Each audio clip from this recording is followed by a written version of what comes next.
Bon, alors on va continuer donc sur le thème suivant qui est Allan Kardec et le spiritisme. Alors Allan Kardec, et on a pu le voir comme je disais tout à l'heure au Salon Parapsy, beaucoup de gens le connaissent en France. Beaucoup plus qu'on le pense. Par contre, il y a beaucoup moins de gens qui ont lu ses livres. Donc, notre, entre guillemets, stratégie, c'est justement donc d'utiliser le fait que Allan Kardec soit connu pour encourager les gens à dire, tiens, pourquoi il est connu? Il disait donc un peu ce qu'il a écrit, parce que, enfin ce qu'il a écrit, ce qu'il a codifié, pour être plus précis. Voilà, et je vais vous expliquer pourquoi. Donc, c'est effectivement aujourd'hui, vous voyez, 18 avril 1857, 162 ans qu'a été lancée la première édition du Livre des Esprits, dont vous voyez une couverture ici. À l'époque, il n'y avait que 500 et quelques questions et réponses. Mais donc le livre a eu une répercussion non seulement nationale, mais aussi internationale dans plusieurs autres pays, qui a été très rapide. Il y a eu l'édition qu'on a aujourd'hui, c'est l'édition qui avait été révisée en 1860 par Kardec lui-même et qui comporte donc 1019 questions et réponses. Alors j'ai écrit là que c'est un livre révolutionnaire. Alors pourquoi? Parce qu'en fait il n'est toujours pas encore vraiment compris aujourd'hui. Et l'originalité de ce livre, elle découle, on a eu avant le 19e siècle, donc plusieurs siècles de domination religieuse. Mais qui dit domination religieuse dit aussi des abus qui ont été commis au nom de ces religions. Et c'est pour ça que le mot religion sonne mal en France, en Europe en général, à cause de tout ce qui a été commis au nom de cette religion par les hommes, justement, donc qui se sont écartés de la base qu'avait laissée Jésus à l'époque dans les évangiles, et donc qui ont utilisé la religion comme un instrument de pouvoir. Alors qu'est-ce qu'on voit?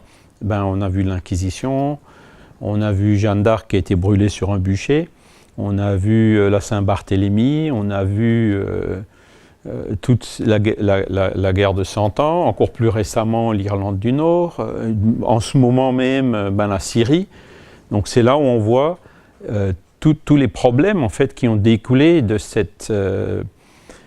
du fait qu'il y a certains humains qui utilisent les religions comme instrument de pouvoir, comme instrument de domination, comme instrument pour s'enrichir. Alors on est aujourd'hui tous touchés par l'incendie qu'il y a eu de cette cathédrale à Notre-Dame. Je n'ai pas de slide là-dessus, mais je me suis dit je vais quand même rentrer sur le sujet. Et bon, alors la première réaction c'est pas possible, c'est magnifique, etc. Mais après on réfléchit, on se dit mais comment, pourquoi? Le propre, je ne sais plus comment il s'appelle, un des responsables de Notre-Dame qui disait je ne comprends pas pourquoi Dieu a laissé faire ça, il me le dira quand j'arriverai de l'autre côté. Bon, alors quelque part ça rassure parce qu'on dit tiens, il croit en Dieu, c'est bien, et il croit aussi, il est spiritualiste, c'est bien aussi, c'est quand même le minimum qu'on peut attendre d'une religion. Et ça, il faut le reconnaître, c'est les aspects positifs de la religion, quoi. C'est que les religieux, en général, les catholiques ou les protestants ou autres, sont spiritualistes, croient donc à l'existence de l'âme et à sa survie après la mort. Mais après, on se dit, Jésus il nous avait dit, mettez vos trésors là où il n'y a pas de rouille, là où il n'y a pas de verre. Donc, en gros, il disait, mettez vos trésors dans les valeurs spirituelles, dans l'âme, plutôt que dans la matière. Et tout ce qui est matière n'est que transitoire. Et là, on a vu, soit c'est un incendie, le temple de Jérusalem, il est parti depuis longtemps. Qu'est-ce qu'on peut citer comme la tour de Babel, l'Atlantide, enfin il y a plein de réalisations. Bon, les pyramides sont encore là, même si elles sont un peu abîmées. Mais là, on voit que tout ce qui est matériel, en fait, c'est éphémère. Par contre, l'âme, elle est immortelle. Donc c'est à nous de choisir où est-ce qu'on met vraiment les valeurs, quoi. Alors là, bon, on voit, ça commence à bouger, il y a beaucoup de gens qui réagissent là-dessus. J'ai encore vu ce matin ou entendu à la radio qu'il y a 1 milliard qui a été trouvé pour refaire Notre-Dame. Ah, c'est super, c'est magnifique. Mais ce serait bien si on pouvait aussi avoir le milliard pour aller donner à manger aux personnes qui n'ont rien à manger dans le monde. Si on peut aussi faire autre chose avec ce milliard. Donc, ce n'est pas pour condamner le fait de reconstruire Notre-Dame du tout. Hein, qu'on le reconstruise, ben c'est très bien, c'est quand même une image, un symbole, un endroit où les gens se réunissent pour prier, etc. Mais quelque part, ça nous remet un petit peu dans nos pompes, hein, ça nous remet un petit peu dans l'humilité qui est nécessaire de dire, ok, ben, de faire des beaux monuments comme ça, c'est bien, mais voilà, les valeurs qui sont immortelles, ce ne sont pas celles-là, ce sont les valeurs de l'âme. Ce qu'on a acquis en qualité morale et intellectuelle, ça, personne ne nous le reprendra. Et donc c'est en ça que ce livre est révolutionnaire. Pourquoi ? Parce qu'il aborde ces questions spiritualistes, mais de façon différente. Alors avant le livre des esprits, avant Kardec, il y a quand même eu un mouvement de spiritualisme rationnel. Puis hein, Karine, il faudrait qu'on développe ce sujet un petit peu plus. Il y a un ouvrage brésilien qui l'a bien développé pour montrer comment à l'époque, ben, il y avait déjà des scientifiques spiritualistes qui essayaient d'allier un petit peu les deux, aussi bien que possible, hein, et il y a eu pas mal de travaux faits là-dessus. Par contre, donc, le livre des esprits, là, Kardec, il a apporté quelque chose de révolutionnaire, en ce sens que c'est un abordage spiritualiste des questions de l'âme, des questions de Dieu, des questions de réincarnation, qui étaient jusqu'à l'époque du domaine des dogmes religieux, des religions traditionnelles, mais qu'il a commencé à expliquer avec une méthodologie tout à fait rationnelle, avec le bon sens, la raison, une méthodologie qu'on peut même qualifier de scientifique, parce que c'est aussi associé à une phénoménologie donc, qui a eu lieu à l'époque, donc les phénomènes qui ont commencé avec les tables tournantes. Ensuite, ben, c'est la médiumnité qui existe depuis que le monde existe, hein, mais qui s'était énormément développée à l'époque et qui avait permis en quelque sorte d'étudier ce phénomène, d'étudier la communicabilité de l'âme, d'analyser ce que les âmes disent, d'essayer de comprendre comment ça se passe, qu'est-ce qui se passe quand on meurt et tout, donc d'apporter des éléments sur toutes ces questions qui étaient du domaine des religions, mais avec une approche scientifique, avec une méthodologie, avec des phénomènes qui étaient là, et qui sont toujours là, et que tout le monde peut observer. Voyez ? Donc c'est un pas de plus par rapport au spiritualisme rationnel, puisque c'est pas simplement des élucubrations théoriques, ce sont des choses qui peuvent, entre guillemets, se vérifier scientifiquement. Voyez ? Et donc, c'est une approche rationnelle des questions du spiritualisme en général et des questions spiritualistes. Et en tant qu'ingénieur, moi, c'est ça qui m'a accroché là-dedans, parce que éduqué catholique, bon, ben, on me parlait de ci, de ça, de Jésus, de la Trinité, de l'Esprit Saint. Bon, ça m'a toujours paru un peu fumeux. Puis quand je cherchais à creuser un petit peu, ben, il n'y avait pas beaucoup de répondants, avec tout le respect pour les personnes qui faisaient le catéchisme à l'époque dans les écoles, hein, puisqu'en Alsace, où je suis né, ça fait partie, c'est obligatoire, hein, où il faut demander spécifiquement si on ne veut pas le suivre. Mais ça ne m'a jamais vraiment parlé, alors que là, je vous assure que ça résiste, l'ingénieur, est-ce que c'est vrai? Est-ce qu'il n'est pas en train de me mener en bateau? Est-ce qu'il n'est pas en train de m'inventer des choses? J'ai eu aussi, ben, ça c'est la spiritualité qui aide, des relations avec un certain nombre de phénomènes que j'ai pu observer moi-même. Et donc ça collait tout à fait avec ce que lui il avait observé, avec tout ce qu'il en avait déduit et analysé. Donc vous voyez, c'est un livre qu'on lit autrement, hein. C'est l'alliance de mettre en phase et en harmonie le bon sens et l'intelligence et la foi ou la raison. Donc on passe d'une foi aveugle, avec tous les inconvénients que ça présente, le fanatisme, comme on en a parlé un peu tout à l'heure, on passe de la foi aveugle à une foi qui est raisonnée. On y croit parce qu'on a compris. Et Léon Denis disait, le spiritisme enseigne, il n'impose rien. Voilà, toute la base elle est décrite là-dedans, avec tous ces arguments logiques. Maintenant, chacun est toujours libre d'y adhérer ou de ne pas y adhérer, d'y croire ou de ne pas y croire. Voilà.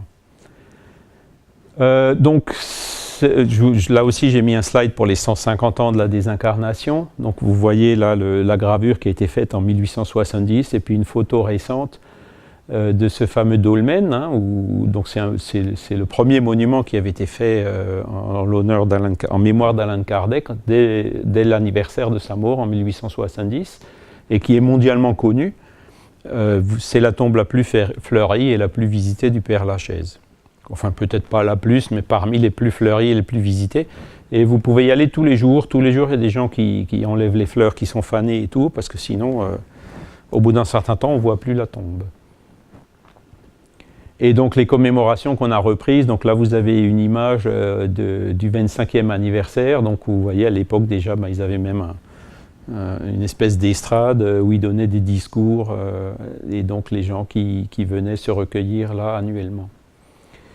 Alors, qui était Allan Kardec, hein? Donc, son vrai nom, selon comme c'est écrit sur son certificat de naissance qui est là, que vous pouvez télécharger sur les archives d'état civil en ligne de la mairie de Lyon, il est né le 3 octobre 1804. Il faut un petit convertisseur avec le calendrier républicain, hein? Donc c'est Vendémiaire de l'an 15 ou quelque chose comme ça.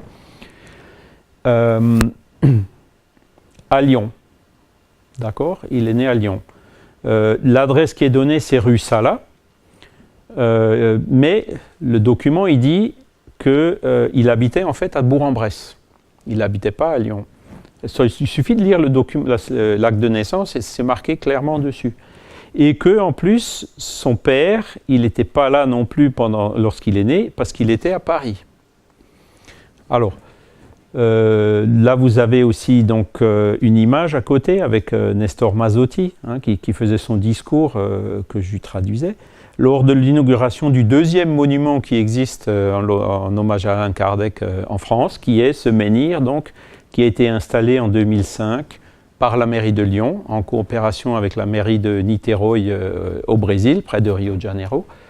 Donc, où vous avez donc le médaillon donc en l'occasion du bicentenaire de sa naissance.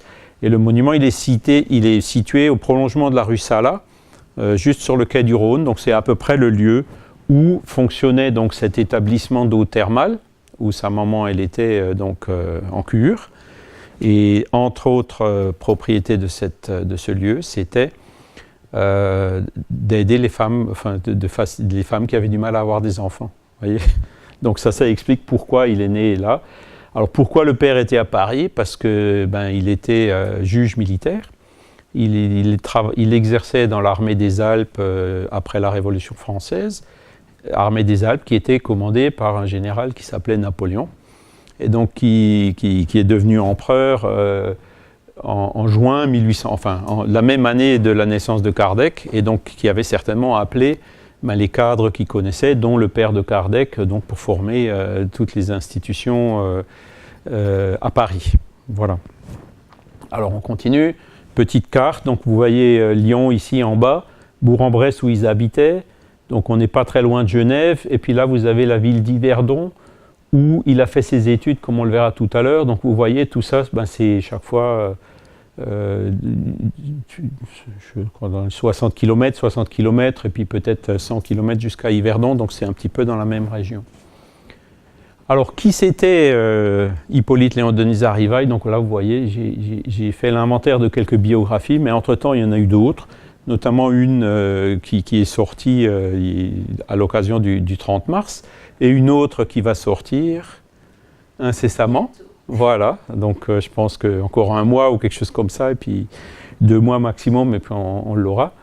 Donc, et puis vous pouvez voir, là, je les ai mis dans l'ordre alphabétique, donc il y a une biographie dans la revue, mais la première biographie qui a été écrite, c'était par une Anglaise, Anna Blackwell.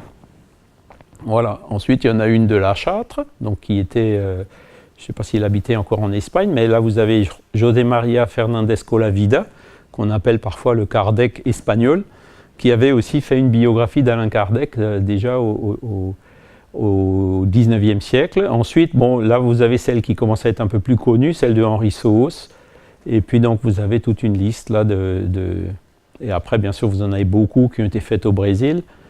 Et celle-ci, donc Zeus van Tuyl, Francisco Thyssen, elle est en 2 volumes, c'est vraiment celle qui est la plus fouillée, la plus complète, même si beaucoup des informations qui sont dedans maintenant demandent à être actualisées, comme on le verra un peu plus tard.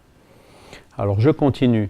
Donc voilà son arbre généalogique, donc là aussi il est déjà faux, on a trouvé d'autres choses entre-temps. Donc vous voyez notamment qu'il avait un grand frère et une grande sœur, mais tous les deux sont morts jeunes avant qu'ils naissent. Hein. Donc le grand frère, il est mort en 1802 et la grande sœur, elle est morte en 1801. Et on vient de découvrir il y a un mois, ou un mois et demi, qu'en fait il avait aussi une petite sœur, Isaure Rivail, donc c'est pas encore là-dessus, donc qui est née à Lyon en 1806, mais par contre on n'a pas encore trouvé qu'est-ce qu'elle est devenue. Elle est certainement morte aussi en bas âge, mais pour l'instant, on a cherché à Lyon, on a cherché à Bourg-en-Bresse, on a cherché un peu partout, on n'a pas trouvé. Donc là aussi, s'il y a des généalogistes dans l'âme, si jamais vous le trouvez, vous nous faites signe, parce que ça nous intéresse donc pour compléter toute cette histoire. Là, vous avez le père, donc Jean-Baptiste Antoine Rivail, la mère, donc vous avez les grands-parents. Alors juste, Jean-Baptiste Antoine Rivail, donc c'était le juge militaire dont je vous parlais tout à l'heure. Donc son père, c'était un noble de Lyon, hein, co-seigneur de la Lèvretière. Il y a un château de la Lèvretière qui existe d'ailleurs toujours à Saint-Andéol-le-Château au sud de Lyon. Hein, que là aussi, dans une conférence comme ça, il y a un agent immobilier qui m'a dit « Tiens, je crois savoir où c'est ». Puis la semaine d'après, il m'a envoyé une photo. Donc on sait où c'était. Il avait une sœur, 2 sœurs, hein, donc une qui est pareil décédée assez rapidement et l'autre qui est décédée en 1841, hein, qui habitait à Lyon. Et sa mère, donc Jeanne-Louise Duhamel, ce qu'on peut citer, c'est que son grand-père, Benoît-Marie Duhamel, il a été guillotiné à Lyon en 1892 ou 93. Voilà, par les révolutionnaires, parce que c'était aussi, je dirais, quelqu'un d'important dans... je dirais, il était préfet ou quelque chose comme ça du temps du roi. Et donc, les révolutionnaires, ils étaient, je dirais, assez rudes dans le département de l'Ain. Et malheureusement, donc, il était guillotiné. Donc, et puis ça, c'est la mère, donc, qui est morte en 1825. Alors, ce qui est important là-dessus, Jean-Baptiste Antoine Rivail, il y a 2 documents juridiques.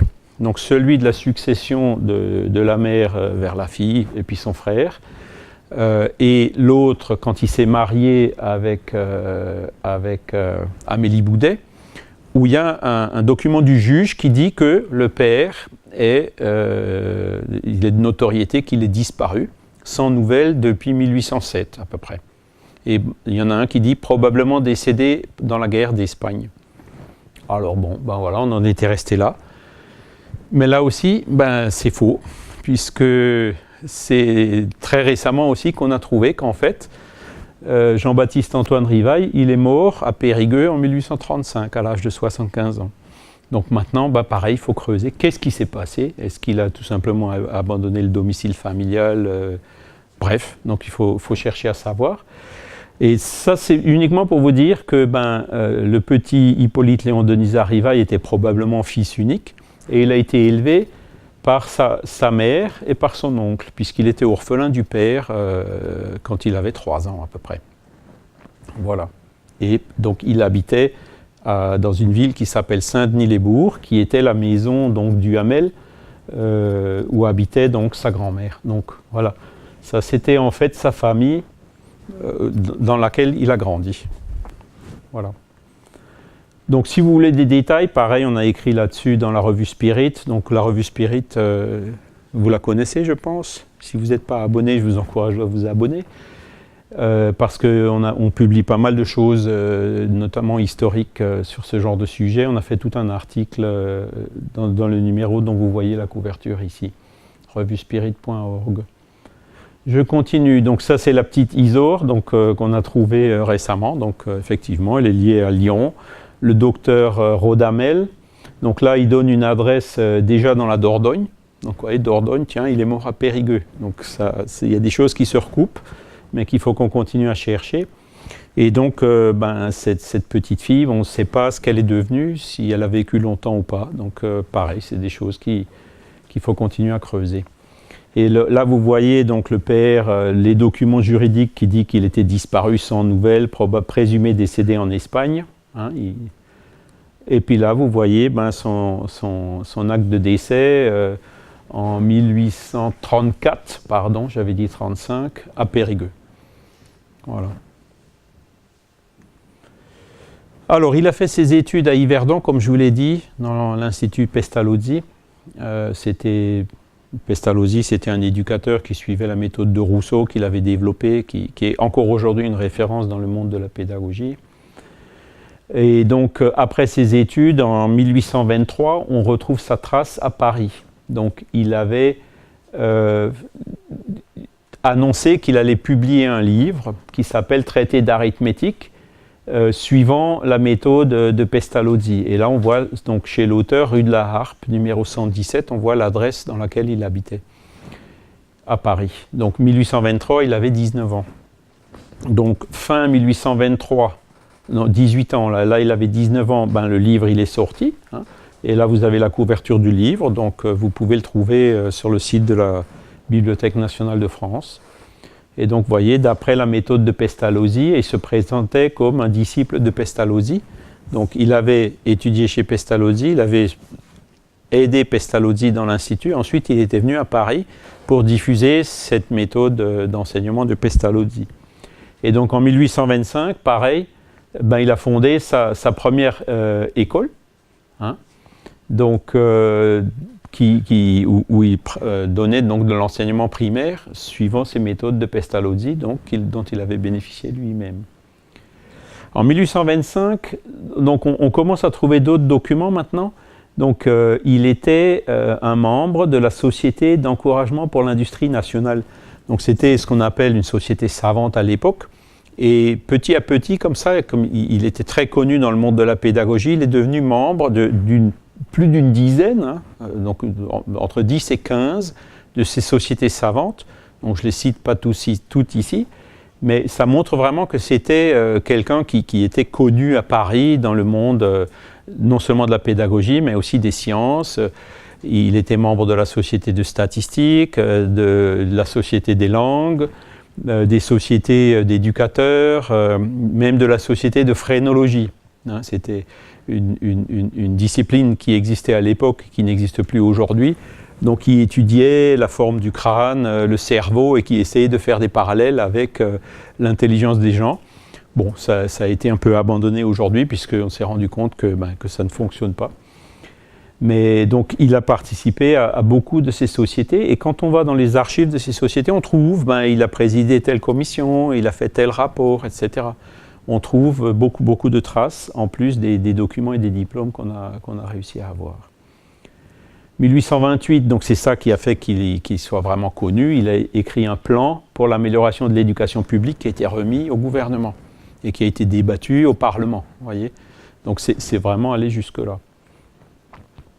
Août 1831, donc on a retrouvé la première lettre qu'il a écrite à sa fiancée Amélie Boudet.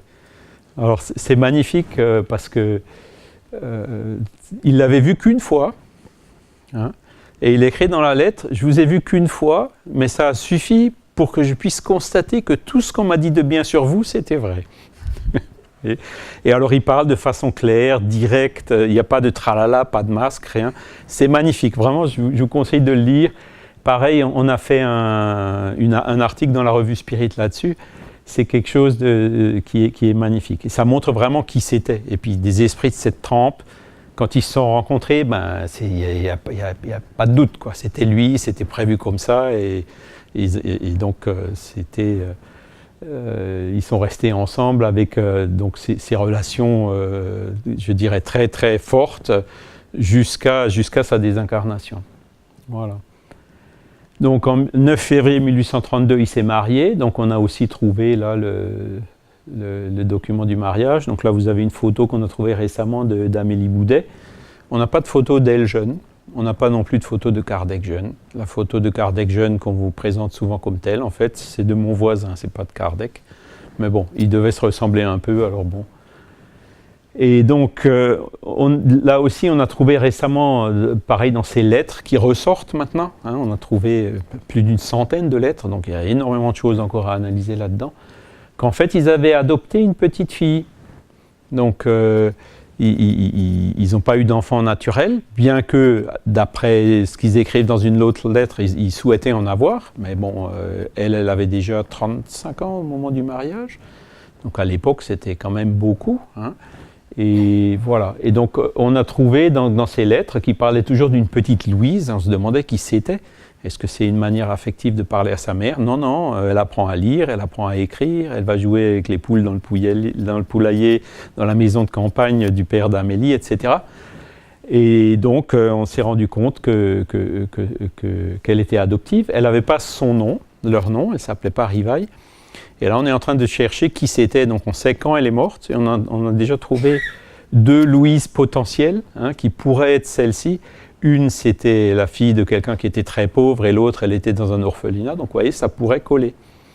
Et il y a une personne, alors ça, c'est pareil, chaque fois que je trouve quelque chose comme ça, je le mets sur Internet. Et il y a plein de Brésiliens et il y a une Brésilienne qui a étudié les lois de l'époque. Et la loi de l'époque ne leur permettait pas d'adopter légalement. Parce qu'il fallait que l'enfant ait plus que 18 ans, les adoptants, il fallait qu'ils aient plus que 50. Enfin, il y avait plein de critères qui faisaient qu'à l'époque, ils ne les remplissaient pas. Donc, voilà, il s'était occupé d'elle, il l'avait éduquée, élevée. Et puis, malheureusement, la petite, elle est morte à peu près à 10 ans, en 1845. Voilà, donc ils ont été là aussi face à la perte d'un enfant, d'un être cher. Ils ont dû faire face à cette épreuve en 1845, alors qu'il n'avait pas encore commencé le spiritisme.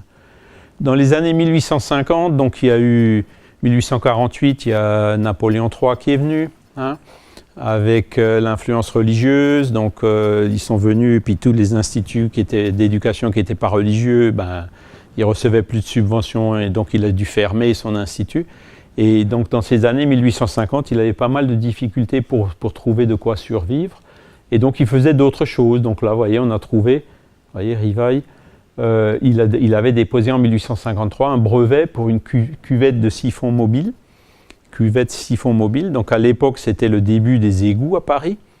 Et les égouts, évidemment, on s'était rendu compte que par après que les odeurs remontent. Et donc, le siphon, c'est justement quelque chose, comme on a partout aujourd'hui. À l'époque, ça n'existait pas. Et donc, il avait inventé quelque chose pour éviter cet inconvénient. Là aussi, on voit qu'il était éducateur, mais pas que, quoi. C'était vraiment un savant qui s'intéressait à plusieurs choses. Alors, j'en passe au spiritisme. Combien de temps il me reste? 20 minutes. Ah, bon, alors ça va, je suis dans les temps. Je vais prendre un peu d'eau. Donc, vous voyez, le brevet, c'était en 1853. Et en 1854... comme il le raconte lui-même dans les œuvres posthumes, c'est la première fois qu'il a entendu parler à l'époque de tables qui bougeaient. Alors, il était un peu sceptique, disant pourquoi pas, l'électricité, le vent, il y a tellement de choses qui peuvent faire bouger une table. Hein. Et puis c'était un copain magnétiseur, parce qu'il s'intéressait aussi au magnétisme. Il avait étudié un petit peu les théories de Mesmer et autres avant cette date-là. Et après, le même ami qui était un petit peu, quelqu'un de très enthousiaste, en qui il avait une confiance relative, il lui disait, ouais, non seulement les tables, elles bougent, mais en plus, quand on pose des questions, elles répondent. Alors, il a dit, attends, stop. Donc là, ça, il faut me prouver que la table, elle a un cerveau et tout, parce que sinon, pour moi, c'est des histoires à dormir debout. Hein. Et alors, l'autre, il a insisté, en disant, écoutez, si vous voulez, je vous invite, comme ça vous pouvez venir voir vous-même. Et il a quand même eu, malgré son scepticisme au départ, ok, je veux bien venir voir. Et donc, il est allé voir. Et donc, c'est en fin 1854 ou début 1855 qu'il est allé dans ce fameux groupe de la famille Pleine Maison, rue de Rochechouart, etc. Enfin, vous verrez ça dans les œuvres posthumes. Et où il a vu, effectivement, des expériences d'une table qui bougeait. Et alors lui, habitué aux méthodes de Pestalozzi, qui emmenait les élèves pour observer les phénomènes, donc vérifier. Donc il avait bien vu qu'il n'y avait pas de triche, qu'il n'y avait pas de truc. Il a observé la table dans tous les sens, il n'y avait pas d'élastique, rien. Et pourtant, la table, elle bougeait. Donc il a dit, ah. Et effectivement, la table, elle donnait des réponses. Et donc il a dit, ben là, il y a quelque chose. Et sa première réaction, c'était, alors attendez, hop. Il n'y a pas d'effet sans cause. Si la table, elle bouge et qu'elle répond, si la table, elle bouge, c'est qu'il y a une cause à ce mouvement. Donc, il faut que la science, elle étudie qu'est-ce qui l'a fait bouger. En plus, il a dit, mais en plus, elle donne des réponses. Et les réponses, elles ont du sens. Hein. Et donc, par le même principe de causalité qui est encore universellement reconnu aujourd'hui dans toutes les sciences, il a dit, tout effet intelligent doit avoir une cause intelligente. Si la table donne des réponses, il doit y avoir derrière ça une cause qui est elle-même intelligente. Sinon, rien ou le hasard ne peut pas donner quelque chose d'intelligent. Donc, vous voyez le raisonnement qu'il a fait, déjà un raisonnement de scientifique, la loi de cause à effet. Et c'est ça qui a fait que, il a dit, maintenant, je vais continuer à observer et puis essayer de trouver qu'est-ce qu'il y a derrière tout ça. Et en fait, il avait certainement de l'intuition. Il ne savait pas encore où ça allait le mener, mais c'est comme ça qu'il a commencé. Alors, petite parenthèse, je reviens au slide d'avant. Donc, le fameux oncle, vous vous rappelez, l'oncle, le frère de sa mère, François Duhamel, en fait, il est mort rue des Martyrs en 1855. Donc, juste comme ça, cet oncle qui leur avait apparemment causé pas mal de problèmes, puisqu'il était un peu vicié au jeu, puisqu'il avait perdu de l'argent, et que ça avait posé des problèmes financiers à la famille et tout, lui et Amélie s'en sont occupés. Il est mort à 81 ans ou 82 ans. Donc, en fait, il l'hébergeait chez eux. Donc, ça montre qu'ils avaient déjà ce fond. On reconnaît les esprits élevés, en fait, à leurs actes, à ce qu'ils font, quoi. Hein. Une personne qui leur a posé des problèmes toute leur vie, ils se sont quand même occupés de lui jusque dans ses derniers jours. Alors, je continue.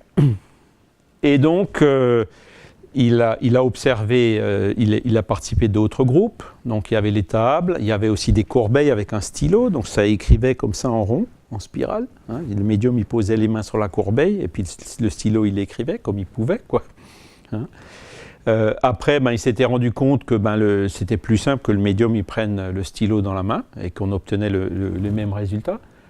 Il connaissait plusieurs groupes, dont celui de Victorien Sardou, hein, qui posait déjà des questions aux esprits depuis une dizaine d'années, qui avait pris des cahiers avec des notes, les questions qu'ils posaient, les réponses qu'ils avaient obtenues. Et il a récupéré comme ça des cahiers de plusieurs groupes. Et donc, il s'est rendu compte qu'il avait là un matériel qui lui permettait déjà de synthétiser tout ça dans un livre, d'organiser tout ça dans un livre. Il a lui-même, après, posé ses propres questions, donc sur les points qui n'étaient pas clairs ou sur les points qui manquaient, sur lesquels il n'y avait pas de questions qui étaient posées. Et donc, il a obtenu les réponses des esprits. Et donc, tout ça, c'est pour ça qu'on dit qu'il a codifié le livre des esprits. Donc, il l'a organisé, classé par thème, et il a publié donc le livre des esprits. Et voilà ce qu'il a mis sur la couverture de ce livre des esprits, donc, qui contient les principes de la doctrine spirite sur l'immortalité de l'âme, la nature des esprits et leur rapport avec les hommes, les lois morales, la vie présente, la vie future et l'avenir de l'humanité selon l'enseignement donné par les esprits supérieurs à l'aide de divers médiums. Ouais, c'est un sacré programme, quoi. Immortalité de l'âme, comme je disais tout à l'heure, on touche vraiment aux questions de la religion. Qu'est-ce que sont les esprits? Comment est-ce qu'ils peuvent se communiquer? Les lois morales, qu'est-ce que les esprits nous disent sur le bien et le mal, hein? La vie présente, donc la nôtre, à l'état d'incarné. La vie future, qu'est-ce qui se passe quand on meurt, hein? L'avenir de l'humanité, l'évolution, hein? Et alors, ce qui est important aussi, c'est cette dernière phrase, parce que Kardec, en fait, il a posé des questions, mais les réponses sont venues des esprits. Donc, ce n'est pas sa théorie à lui, ce n'est pas une conception personnelle à lui, c'est ce que les esprits sont venus lui donner. Et ça, c'est là aussi le côté révolutionnaire de ce livre, c'est que c'est quelque part quelque chose qui a été révélé, mais pas à un individu. Ça a été révélé par l'intermédiaire de différents médiums, donc il y avait plus d'une dizaine déjà à l'époque, dans différents groupes, en différents lieux. Et d'ailleurs, dans la révision, après, une fois que le livre a été envoyé dans le monde entier, il a reçu des retours d'autres pays. Tiens, on a fait pareil, on a eu des choses similaires. Voilà la question qu'on a posée, voilà la réponse qu'on a obtenue. Donc l'édition actuelle du Livre des Esprits intègre en fait tous ces retours qui ont été obtenus simultanément et indépendamment en différents endroits. Vous voyez ? Alors, je ne parlerai pas plus de la révélation, puisque c'est le sujet d'un thème à suivre, je crois bien. Et donc, là aussi, c'est quelque chose qui est vraiment révolutionnaire. C'est pas, la philosophie spirit, ce n'est pas quelque chose qui est sorti de la tête de Kardec. Lui, il l'a tout simplement organisé. Voilà. Alors, je continue. Donc là, vous avez une image du Palais Royal à l'époque. Donc, vous voyez, c'était un centre commercial de l'époque, c'était des charpentes en bois avec un toit vitré et tout. Et là, sur le côté, on ne voit pas bien sur cette image-là, mais on voit la librairie Dantu. Et donc, c'est dans cette librairie qu'est sorti, donc il y a 162 ans aujourd'hui, ce livre. Ah, là, on le voit mieux. Donc, c'est à la Bibliothèque nationale de France. J'ai trouvé une image de l'intérieur de la librairie Dantu. Et donc là, vous voyez, alors c'est pas très très bien, mais là, quand on lit Dantu, libraire. Voilà. Donc le Livre des Esprits, c'est le premier livre qu'il avait écrit en 1857, mais il ne s'est pas arrêté là. Donc il y a eu une révision en 1860, comme je vous l'ai dit. Il y a eu aussi le Livre des Médiums qui a été écrit en 1861. Donc dans ce livre, il traite plus de l'aspect pratique de la médiumnité, quels sont les différents types de médiums, les écueils, etc. C'est le côté pratique ou expérimental. Après, il a écrit, alors c'est le titre en allemand, vous voyez, on les a déjà dans plusieurs langues, l'Évangile selon le spiritisme, donc ça c'était en 1864. Et là, en fait, il a recueilli tout ce que les esprits sont venus dire sur les évangiles, sur qu'est-ce que Jésus voulait dire quand il a écrit telle parabole, etc. Il a développé en quelque sorte ces lois morales que Jésus nous avait déjà données, en précisant bien que les esprits, la première chose qu'ils lui ont dite, ils ont dit on vous apporte rien de neuf. Jésus, vous avez déjà tout dit il y a 2000 ans. Par contre, jusqu'à aujourd'hui, il y a beaucoup des choses que Jésus vous a dit, qui sont transcrites, traduites, qui ont été déformées avec le temps et avec l'histoire. Et donc, les esprits sont venus pour expliquer ce que Jésus voulait vraiment dire dans les différentes paraboles, notamment celles qui ne sont pas bien comprises. Vous avez le 4e livre qu'il a écrit en 1865, c'est Le ciel et l'enfer et la justice divine selon le spiritisme. Donc, ce livre-là, il y a une première partie qui met de l'ordre un petit peu dans toutes ces notions des religions traditionnelles, les anges, le diable, l'enfer, le paradis, qu'est-ce qui existe, qu'est-ce qui n'existe pas, qu'est-ce qui fait sens et qu'est-ce qui ne fait pas sens dans toutes ces choses-là. Et il y a une deuxième partie où vous avez toute une série de communications. Les esprits viennent dire, en se communiquant par un médium, qu'est-ce qui leur est arrivé après la mort, comment ça s'est passé, en fonction de ce qu'ils ont fait pendant leur vivant. Et donc là, on voit par exemple l'esprit d'une reine qui est en fait un esprit pas très élevé, alors qu'un mendiant, c'est un esprit extrêmement élevé. C'était un esprit extrêmement élevé. Donc la hiérarchie dans le monde des esprits n'est pas du tout en lien avec la hiérarchie sociale, entre guillemets, qu'on peut voir sur la Terre. Et notamment, vous avez des messages là-dedans d'esprits, par exemple, qui se sont suicidés. Des personnes qui se sont suicidées. Et tous les esprits sont unanimes à dire que ce qui se passe après dans le monde des esprits, c'est terrible. C'est très difficile pendant le vivant pour amener une personne à un tel extrême, mais après, pour l'esprit, c'est encore plus éprouvant. Et ils expliquent pourquoi. Et donc, les esprits eux-mêmes viennent nous dire ce qui se passe après la mort, et donc ça nous sert, ça nous aide à savoir mais qu'est-ce qu'il faut qu'on essaye de faire, qu'est-ce qu'il faut qu'on essaye d'éviter de faire, si on veut être heureux, le jour où on retournera de l'autre côté, comme je dis toujours, probabilité 100%. On n'y échappera pas. Tôt ou tard, mieux vaut peut-être tard que tôt, parfois, même si c'est parfois l'inverse, parce que dans notre vue bornée de la vie sur Terre, on voit toujours la mort comme étant quelque chose d'effrayant et tout, alors qu'en fait, pour les esprits, c'est une libération. Et on fait tout ici sur la Terre pour guérir les maladies, pour apaiser les souffrances, et c'est très bien. Mais quelquefois, malgré tous les efforts qu'on déploie, ce n'est pas possible. Et les personnes, elles meurent quand même. Et ce qu'on peut, il y a une communication qui a été publiée récemment au Brésil, où la personne qui est morte d'un cancer, quand elle arrive de l'autre côté, ses guides l'accueillent en lui disant tu vois, ton cancer t'a guéri. Vous voyez, ils voient les choses d'un point de vue complètement différent. Et ils expliquent pourquoi, en disant il y a eu tellement de problèmes dans les vies passées, le Père Esprit était chargé alors le Père Esprit, il faudrait peut-être que j'explique un peu ce que c'est. Donc notre âme, c'est le corps que porte notre âme. Il était imprégné de choses difficiles qui venaient des vies passées et qui se sont déchargées dans le corps physique par l'intermédiaire du cancer. Et donc quand il est revenu de l'autre côté, le Père Esprit, il avait de nouveau retrouvé ses qualités d'origine. Voyez, et donc la personne après peut se réincarner sans avoir ces problèmes de santé. Vous voyez comme quand on voit les choses d'un point de vue plus large que simplement la matière, il y a souvent des raisonnements qui s'inversent, quoi. Voilà. Alors le Père Esprit, pour ceux qui ne le savent pas, il y a 3 choses en nous. Il y a le corps physique, donc ça c'est la partie tangible qu'on peut mesurer, qu'on peut peser, etc. Il y a l'âme ou l'esprit, donc ça c'est la partie immatérielle où réside notre intelligence, notre bonté, nos qualités, nos défauts, etc. Et il y a un corps intermédiaire entre les deux, que Kardec a justement appelé le Père Esprit, qui n'est pas de la matière tangible au sens de la matière qu'on connaît, donc la matière que j'appelle einsteinienne, mais qui est une matière sous une densité plus faible, donc qui est moins dense que la matière einsteinienne, que la science pour l'instant n'a pas encore étudié ou trouvé, à part quelques exceptions. Et donc, que quand on meurt, c'est le corps qu'on rend à la terre. Donc vous voyez, même le corps, on ne l'emmène pas de l'autre côté. Le jour où on meurt, on le rend à la nature. Par contre, l'âme, elle part avec son Père Esprit, donc ce fameux corps intermédiaire.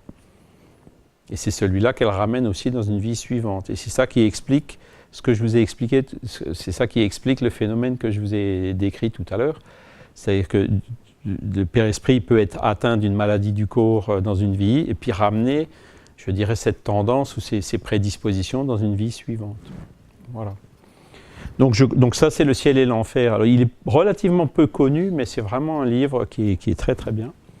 Et vous avez le dernier qu'il a écrit, donc, qui est un petit peu plus compliqué, un petit peu plus profond, c'est la Genèse.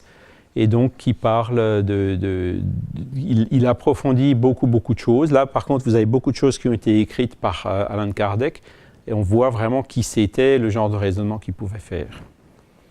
Voilà. Il s'est désincarné à Paris le 31 mars 1869, comme on avait vu tout à l'heure au niveau du cimetière. On a commémoré son anniversaire, donc le 150e anniversaire, le mois dernier, au Père-Lachaise à Paris. Et il est mort en fait d'une rupture d'anévrisme, c'était en gros une crise cardiaque, debout en travaillant, en servant un commis de librairie qui venait chercher des revues ou des choses comme ça. Voilà. Et il est mort donc au passage Sainte-Anne à Paris. Alors, le jour du déménagement, il prévoyait de déménager la librairie à la rue de Lille et de lui-même, sa résidence, de revenir à la Villa Ségur où il habitait. Ils appelaient ça la campagne à l'époque, puisqu'à l'époque, on sortait déjà de la zone urbaine de Paris. Voilà. Alors, je vais conclure en montrant quelques extraits donc, de ce livre révolutionnaire. Donc là, vous avez le livre qui est le livre des esprits. Donc vous avez la question 799 en disant de quelle manière le spiritisme peut-il contribuer au progrès? Et les esprits disent c'est en détruisant le matérialisme. Vous avez vu, j'ai fait 2-3 raisonnements avec vous où on voit cette aberration matérialiste qu'on a des fois. Donc, quand on raisonne que sur la matière, si on se dit, quand on meurt, tout est fini, on nous met dans une boîte et puis on n'existe plus, la personne qui est logique avec elle-même, elle se dit, ok, dans ce cas-là, il faut que j'en profite un max tant que je suis là. D'où l'égoïsme, la violence, toutes ces choses qu'on voit encore trop dans notre monde.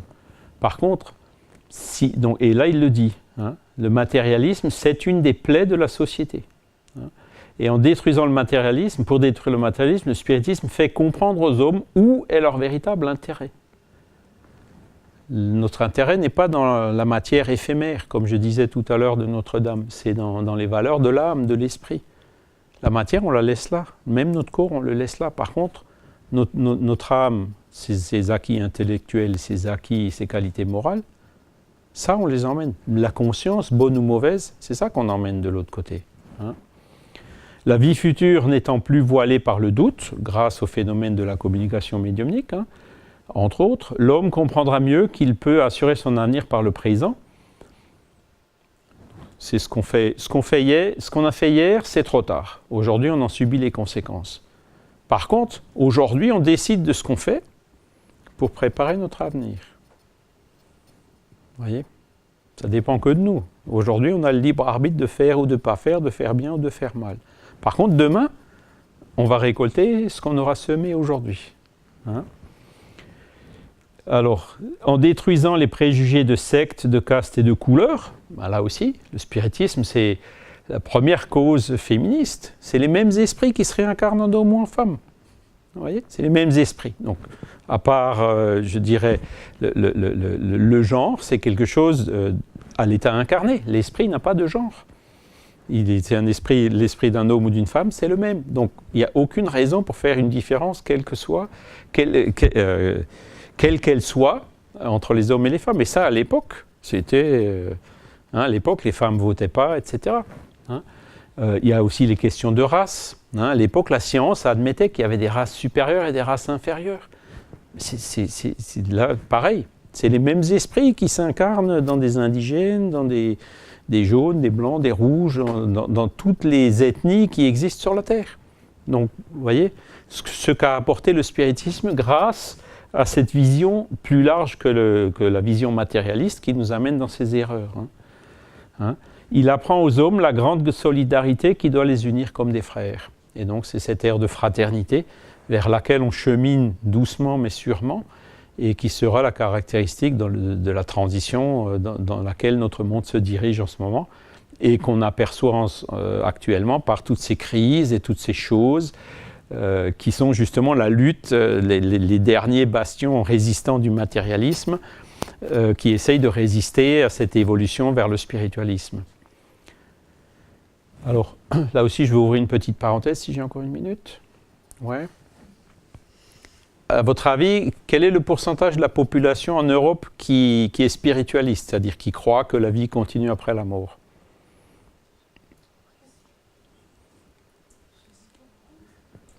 Pas beaucoup ? 50, 60 ? 60 ? Bah oui, c'est ça, c'est 66, 2 tiers. Donc, vous voyez, 2 tiers des personnes sont déjà spiritualistes. Donc, hop, allons-y, apportons-leur des manières rationnelles de comprendre ce pourquoi ils ont déjà une conviction en eux. Alors, évidemment, il faut un peu balayer aussi les dogmes religieux avec ces écrits, donc je ne peux pas y toucher, etc. Pour réconcilier justement la foi avec la raison, comme l'a fait Kardec dans ce livre révolutionnaire qui a aujourd'hui 162 ans. Et donc ça illustre bien cet aspect révolutionnaire. Il n'y a de foi inébranlable que celle qui peut regarder la raison face à face à tous les âges de l'humanité. On sort de la foi aveugle et de toutes ses conséquences, le fanatisme et autres, pour entrer dans une foi raisonnée. On croit parce qu'on a compris. On associe les deux. Et la foi sera d'autant plus forte qu'elle sera basée sur cette compréhension. Hein. Voilà. Alors je vous remercie pour votre attention et pour votre temps, en restant à votre disposition si vous avez des questions.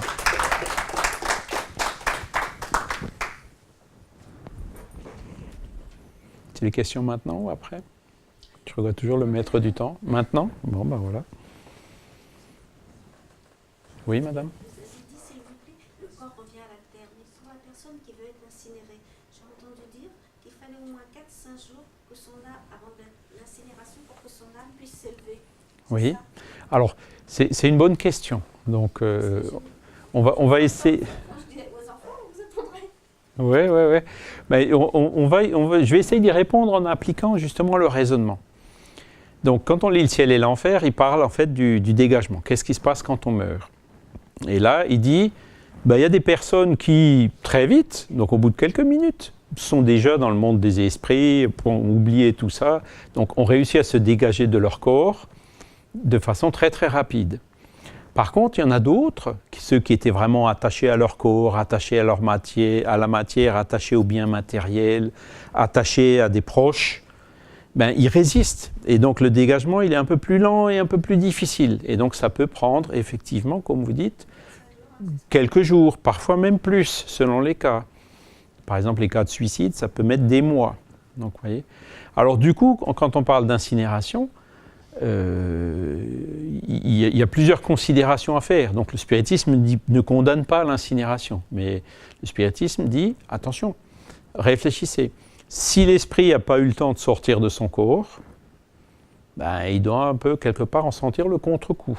Vous voyez ce que je veux dire ? Hein ? Et donc ça peut... Par contre, si l'esprit, c'était quelqu'un d'élevé, qui n'était pas acheté à la matière, ou par exemple qui a eu une mort lente et qui se préparait déjà à partir et tout, où on a toutes les indications qui nous permettent de dire, effectivement, cette âme-là, elle s'est certainement dégagée assez rapidement, là, du coup, il n'y a plus aucun inconvénient du point de vue de l'esprit. Après, vous avez aussi puisque comme on parle, le corps, c'est de la matière, il y a aussi les arguments d'un point de vue biologique ou écologique. Hein. Donc vous avez des grandes villes, ou par exemple en Inde, où c'est une tradition d'incinérer les corps, et c'est surtout pour des questions d'hygiène, vous voyez, pour éviter, parce qu'ils n'ont pas les cimetières, ils n'ont pas ce qu'il faut. Donc ça, c'est un raisonnement qui va dans ce sens-là. Après, vous avez un autre raisonnement qui peut aller dans le sens inverse, c'est quand on brûle le corps, vous faites des gaz à effet de serre. Vous voyez ? Alors que quand on peut, par le processus d'enterrement classique, le corps se transforme en compost, en nutriments pour les plantes. Vous voyez ce que je veux dire ? Mais il faut bien voir le corps comme étant quelque chose qu'on a emprunté à la nature. Donc le corps ne m'appartient pas, je l'ai emprunté. Et le jour où je meurs, je le rends à la nature. Vous voyez ? Et donc, voilà. Alors, la réponse, c'est ni oui, ni non. Effectivement, il vaut mieux attendre un peu, surtout si c'était une personne attachée à la matière, attachée à son corps, ou qui aura peut-être du mal la vitesse de dégagement de l'esprit de son corps, elle est inversement proportionnelle à son attachement à la matière. Quelqu'un qui est très attaché à la matière, il vaut peut-être mieux pas l'incinérer, quoi. Voilà. Du point de vue de l'esprit. Donc, vous voyez, c'est ni oui ni non. Alors, vous réfléchissez, vous regardez, vous faites votre opinion, et puis, voilà.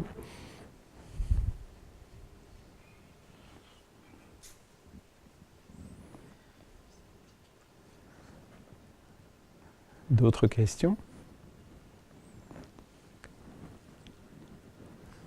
Oui ? Au niveau des recherches, comment retrouve-t-on des informations comme par exemple la mort du père d'Allan Kardec à Périgueux? Est-ce qu'il faut aller la chercher quand même cette information? Alors, je vais vous raconter la petite histoire, d'où c'est venu. En fait, il y a des chercheurs qui m'ont contacté il y a à peu près 1 an. Et donc, ils avaient des questions assez... Je sentais qu'ils avaient une approche un peu, entre guillemets, particulière et pas forcément empreinte, comment dire, je ne veux pas dire d'un manque de bienveillance, mais bon, on sentait qu'ils cherchaient quelque part un peu la petite bête. Et après, ils m'ont lâché qu'ils étaient en fait catholiques, donc liés à une religion traditionnelle et qui faisaient des recherches sur Hippolyte Léon Denisard Rivail, pas forcément pour montrer que les bonnes choses, mais aussi peut-être pour montrer les moins bonnes choses et puis servir quelque part leur cause. Donc vous voyez ce que je veux dire.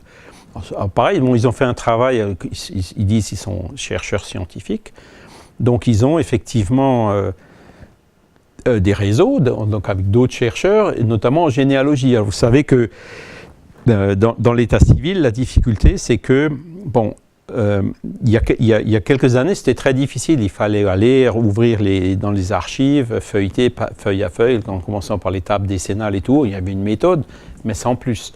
Aujourd'hui, elles sont en ligne, pratiquement partout en France, partout, les archives d'état civil sont en ligne. Donc c'est déjà beaucoup plus facile puisqu'on peut chercher sans sortir de chez soi. Par contre, un bonhomme comme ça, c'est beaucoup plus dur. Parce que déjà, il faut savoir où il est mort, il faut savoir quand il est mort, voir la bonne table décennale de la bonne ville, sachant que Périgueux, c'est Périgueux, la petite ville, Tours, c'est Tours, Jouer les Tours, c'est un... Chaque ville a ses registres, c'est un livre différent. Donc, vous imaginez un peu. Alors, ce qui se passe, c'est qu'il y a les Mormons donc, qui font des recherches systématiques de généalogie. Et en fait, ils signent maintenant des accords avec les responsables des archives. Donc les Mormons prennent les archives, ils les digitalisent. Donc c'est comme ça que vous avez maintenant en France toutes en ligne, grâce à ce travail, entre autres, fait par les Mormons. Mais en plus, ils indexent. C'est-à-dire, ils vont mettre Jean-Baptiste Antoine Rivail. Donc là, évidemment, à partir du moment où vous avez le nom, quand vous cherchez Jean-Baptiste Antoine Rivail sur une base de données française, ça va vous trouver exactement qu'il est mort à Périgueux à telle date. Voyez. Donc ça existe pour la Dordogne, mais ça n'existe pas encore pour tous les départements. Donc c'est quelque chose qui maintenant va se faire de plus en plus. Vous allez par exemple dans l'Ain, vous cherchez les états civils, vous cherchez Rivail, mais vous allez immédiatement trouver le petit frère, la petite sœur, parce que le département de l'Ain, il est déjà indexé. Donc on peut faire une recherche par nom. Et donc ça va nous trouver immédiatement tous les actes. Alors que dans le temps, ça prenait même en ligne, on y passait des heures et des heures à feuilleter page par page. Et donc plus ça va, plus ça devient facile de trouver ce genre de choses. Sauf, alors il y a une exception, c'est la ville de Paris. Parce que la ville de Paris, l'état civil, il a brûlé dans un incendie, donc pas Notre-Dame, mais l'incendie des archives de l'état civil pendant la Commune en 1870.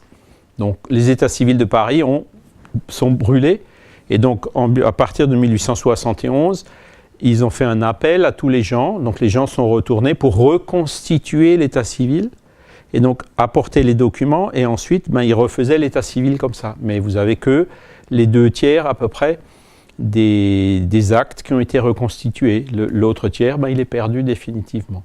Donc l'endroit, et en plus Paris, c'est pas encore en ligne, donc vous avez juste des fiches en ligne, et après, il faut aller aux archives municipales à Paris, donc fouiller dans les microfilms pour avoir les détails. Mais ça aussi, c'est en cours, donc même Paris, ce qui a été reconstitué, c'est en train d'être digitalisé, normalement encore 1 an ou 2, ce sera mis en ligne. Donc c'est comme ça qu'on trouve. Maintenant, après, une fois qu'ils ont trouvé que Rivail était mort à telle date à Périgueux, c'est une information. Mais après, où, quand, comment, pourquoi, est-ce qu'il avait un héritier, est-ce qu'il a laissé un testament et autres, là c'est encore autre chose. Donc il faut par contre aller aux archives départementales de la Dordogne. Donc c'est Jean-Pierre Pipineau qui était là-bas il y a 2 semaines à peu près. Et donc, j'avais déjà repéré les différentes côtes et tout qu'il fallait qu'il cherche. Et donc, il a trouvé effectivement dans la table des successions, donc la personne qui devait hériter. Et il a trouvé aussi une procuration qu'il avait faite à la personne qui devait hériter. Donc, après, si vous voulez, maintenant, il faut creuser parce que dans ces documents, il cite d'autres personnes. Donc, maintenant, il faut aller voir ces autres personnes, essayer de savoir qui c'était. En gros, ce qu'on sait, c'est qu'il vivait chez une personne qui était cafetier à Périgueux, donc il l'hébergeait dans ses derniers jours, et à qui il avait donné une procuration, tout ce qui est à moi, c'est à toi. Donc en gros, il lui donnait tous ses biens matériels. Et quand le gars il est allé voir, en fait, il n'avait plus rien. Il n'y avait plus rien. Et donc il cite, tout ce qu'il avait, la pension a été pris par Madame Untel, qui habitait à tel endroit, telle chose. Donc maintenant, il faut essayer de trouver qui c'est cette Madame Untel et comment ça a été transmis, etc. Donc voilà un peu, je cite ça en tant qu'exemple. Donc il n'y a pas vraiment de... Enfin, il y a des méthodes, effectivement, pour s'y retrouver. Mais après, c'est plus une question de feeling, d'inspiration, etc. Et comme on me dit des fois des catholiques qui me mettent sur une piste que je ne soupçonnais pas du tout au départ. Voilà.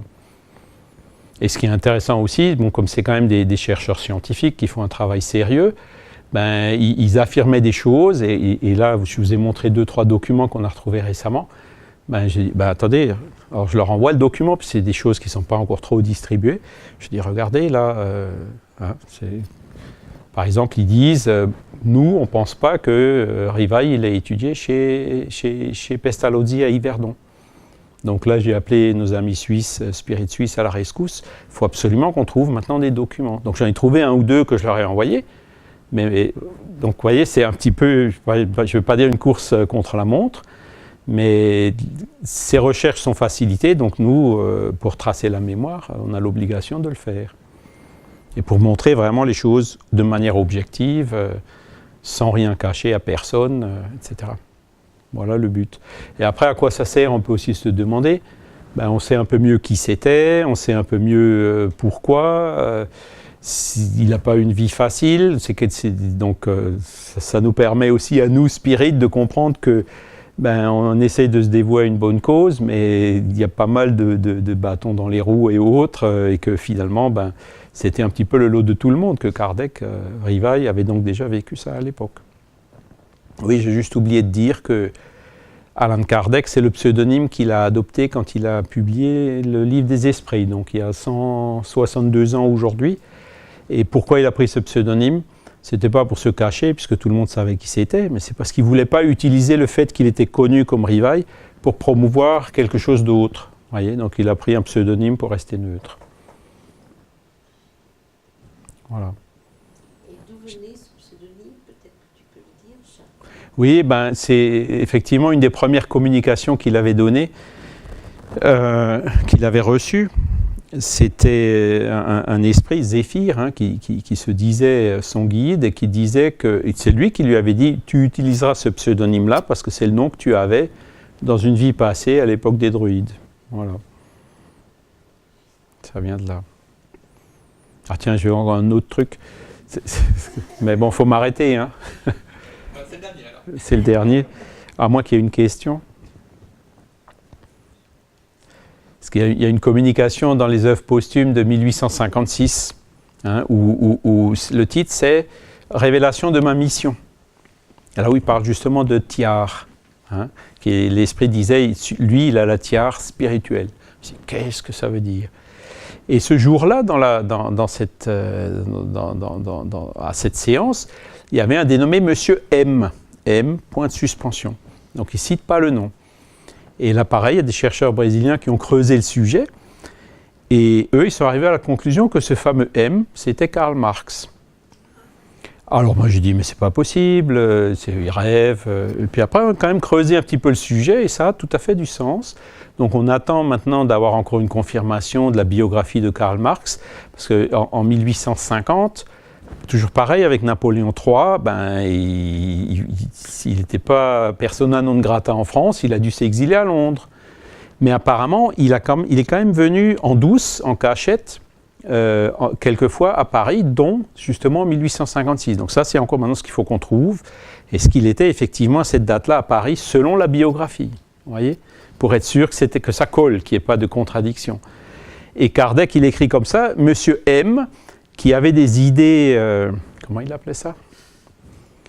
Révolutionnaires ou extravagantes, enfin, donc vous voyez, ça qui peut coller, et qui devait se faire discret.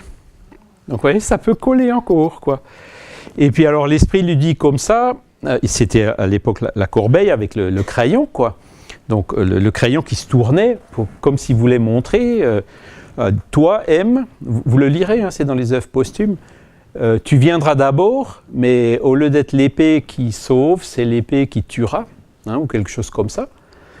Et lui, Rivail, il viendra après toi pour réparer tout ce que tu as cassé. Oh, je me dis, mais qu'est-ce que ça peut vouloir dire? Alors j'ai regardé, c'est peut-être... non, Karl Marx s'est bien désincarné en 1880, après Rivail, donc c'était pas ça non plus. Puis après, en réfléchissant, on se dit, ben oui, le communisme, il est venu dans le monde, et on a vu ce que ça a donné, quoi. Hein? Et donc, toi, tu viendras d'abord. Donc c'est effectivement ces idées qui sont venues d'abord dans nos sociétés mondiales, et toi, tu viendras après. Donc là, on n'y est pas encore. Hein, ça peut peut-être mettre encore quelques siècles pour y arriver, mais avec un principe de société plus basé sur la philosophie spirit, égalitaire, servir le prochain plutôt que soi-même, voir l'intérêt collectif avant l'intérêt particulier, etc. Et donc, il y a cette fameuse période de transition qu'on traverse. Donc, vous voyez, c'est des choses toutes simples comme ça, et puis finalement, je me dis, ben, pourquoi pas? Pourquoi pas? Et tous les jours, comme ça, on découvre de nouvelles choses. Donc maintenant, il reste encore, juste avant de mettre ça dans des biographies, hein, parce que la biographie, ben, tu vois, il faut déjà qu'on en recommence une autre. Si on peut avoir la certitude sur la biographie de Karl Marx qu'il faisait bien des voyages en douce à Paris, et notamment à cette date-là, alors là, par contre, la probabilité que ce soit bien Karl Marx ce jour-là, elle est grande. Et donc c'est comme ça que, tu vois, on cherche, on regarde, on déplie les antennes, on écoute, et c'est comme ça qu'on avance dans les recherches. Oui, oui, oui. Ces choses-là ressortent. Oui, oui.